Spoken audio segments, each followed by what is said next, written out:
The Telltale Heart by Edgar Allan Poe.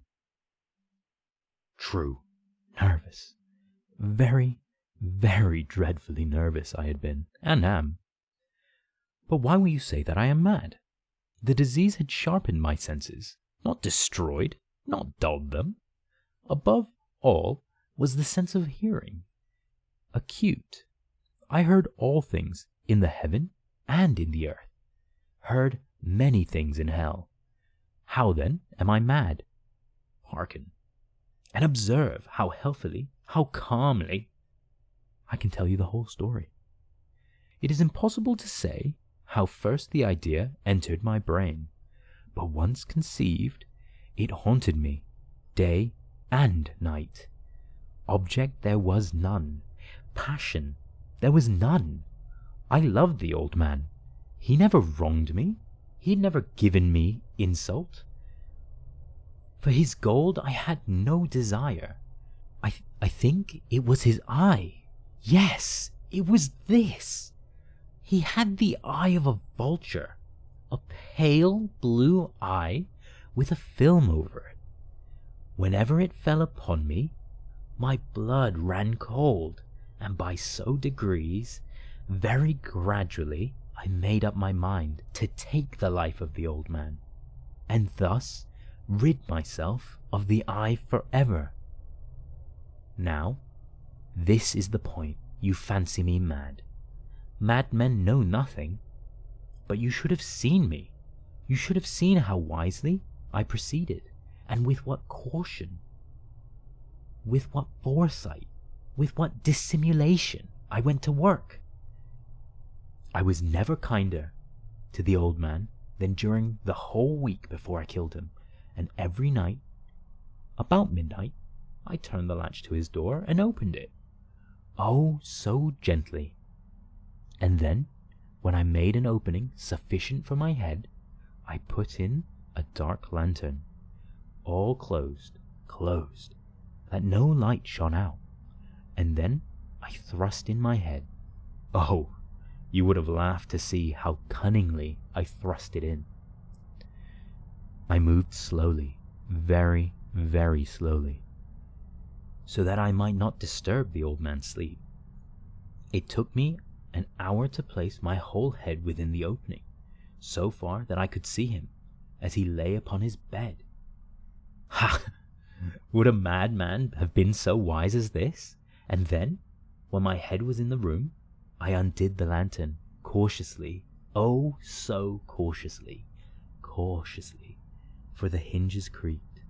I undid it, just so much that a single thin ray fell upon the vulture eye, and this I did for 7 long nights, every night, just at midnight, but I found the eye always closed, and so it was impossible to do the work. For it was not the old man who vexed me, but his evil eye. And every morning, when day broke, I went boldly into the chamber and spoke courageously to him, calling him by name in a hearty tone, and inquiring how he has passed the night. So you see, he would have been a very profound old man, indeed, to suspect that every night at 12, I looked in upon him while he slept. Upon the 8th night, I was more than usually cautious in opening the door. A watch's minute hand moved more quickly than did mine.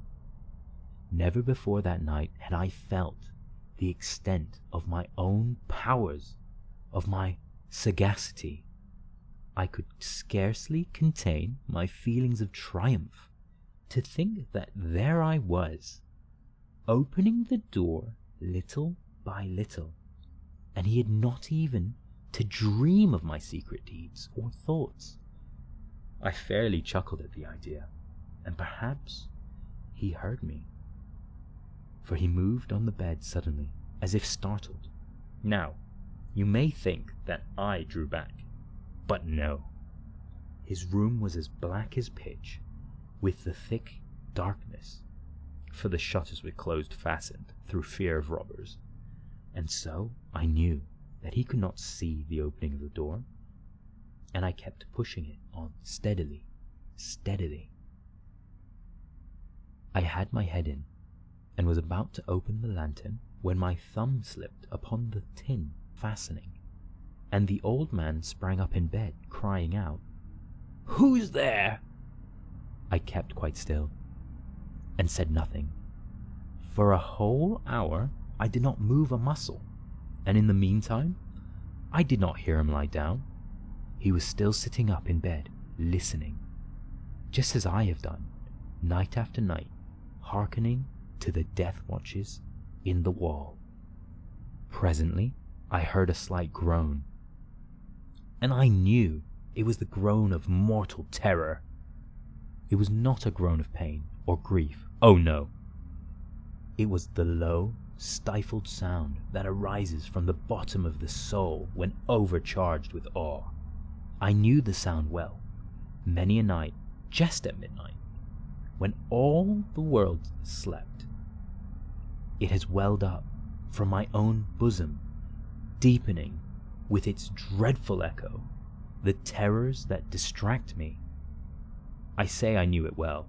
I knew what the old man felt, and I pitied him, although I chuckled at heart.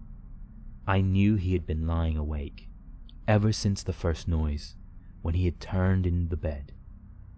His fears had been ever since growing upon him. He had been trying to fancy them causeless, but could not. He had been saying to himself, "It is nothing but the wind in the chimney. It is only a mouse crossing the floor." Or, "It is merely a cricket which has made a single chirp." Yes, he's been trying to comfort himself with these superstitions, but he had found all in vain, because death, in approaching him, had stalked with his black shadow before him and enveloped the victim, and it was the mournful influence of the unperceived shadow that caused him to feel, although he neither saw nor heard, to feel the presence of my head within the room. When I waited a long time, very patiently, without hearing him lie down, I resolved to open a little, a very, very little crevice in the lantern. So I opened it.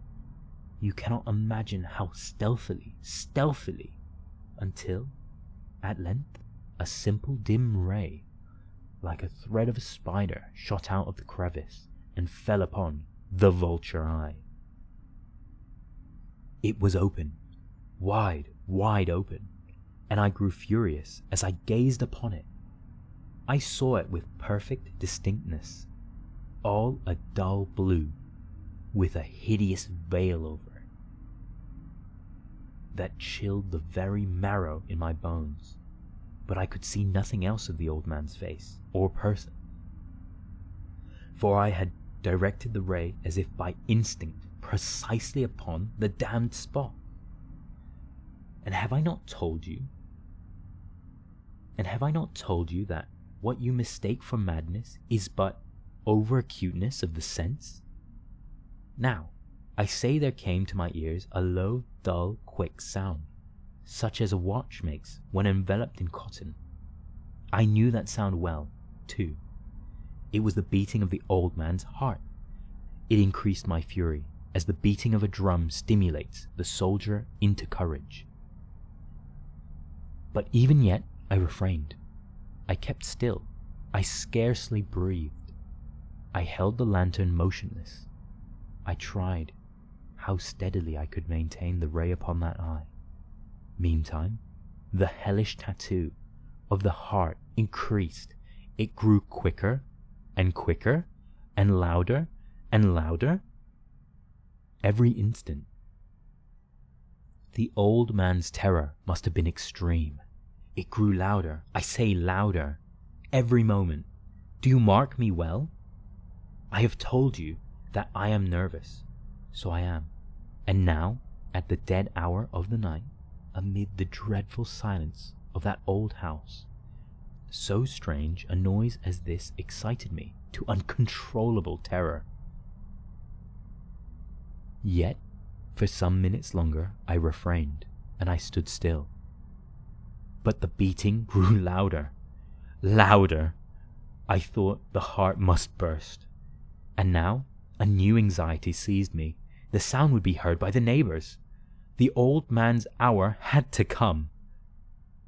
With a loud yell, I threw open the lantern and leaped into the room. He shrieked, once and only once. In an instant, I dragged him to the floor and pulled the heavy bed over him. I then smiled gaily to find the deed so far done.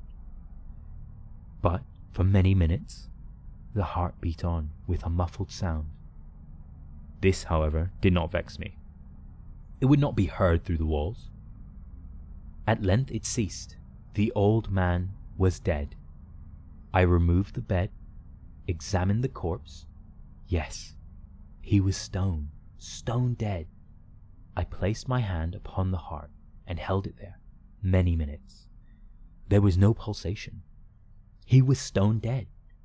His eyes would trouble me no more.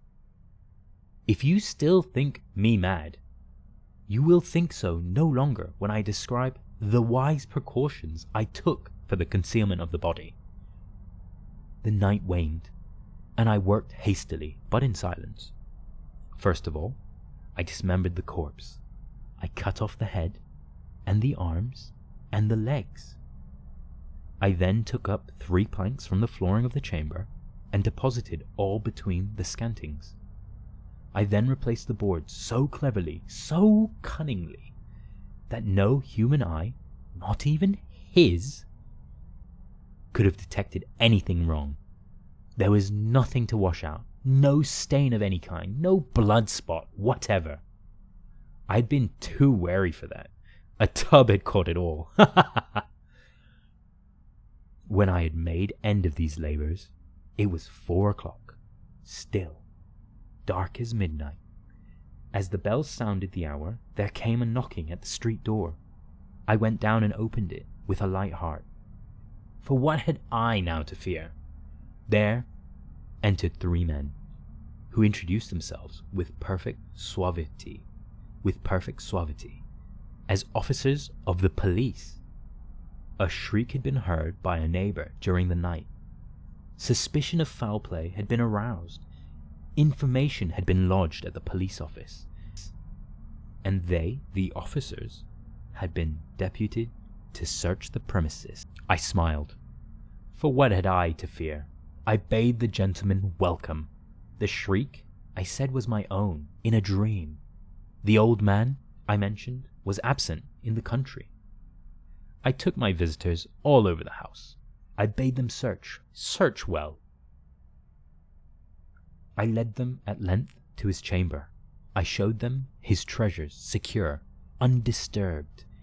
In the enthusiasm of my confidence, I brought chairs into the room and desired them here to rest from their fatigues, while I myself, in the wild audacity of my perfect triumph, placed my own seat upon the very spot beneath which reposed the corpse of the victim. The officers were satisfied. My manner had convinced them. I was singularly at ease. They sat, and while I answered cheerily, they chatted of familiar things. But ere long, I felt myself getting pale and wished them gone. My head ached, and I fancied a ringing in my ears. But still they sat, and still they chatted. The ringing became more distinct. It continued and became more distinct. I talked more freely to get rid of the feeling, but it continued and gained definitiveness, until, at length, I found that the noise was not within my ear. No doubt, I now grew very pale, but I talked more frequently, and with heightened voice, yet the sound increased, and what could I do? It was a low, dull, quick sound, much such a sound as a watch makes when enveloped in cotton. I gasped for breath, and yet the officers heard it not. I talked more quickly, more vehemently, but the noise steadily increased. I arose, and I argued about trifles. in a high key and with violent gesticulations. But the noise steadily increased. Why would they not be gone? I paced the floor to and fro with heavy strides, as if excited to fury by the observations of the men. But the noise steadily increased. Oh, God! What could I do? I foamed, I raved, I swore. I swung the chair upon which I had been sitting. I grated it upon the boards, but the noise arose over all and continually increased. It grew louder and louder and louder, and still the men chatted pleasantly and smiled. Was it possible they heard not? Almighty God! No, no. They heard. They suspected. They knew. They were making a mockery of my horror. This I thought, and this I think. But anything was better than this agony. Anything was more tolerable than this derision. I could bear those hypocritical smiles no longer. I felt that I must scream or die. And now, again, hark! Louder! Louder! Louder! Villains! I shrieked. Dissemble no more. I admit the deed. Tear up the planks. Here, here. It is the beating of his hideous heart.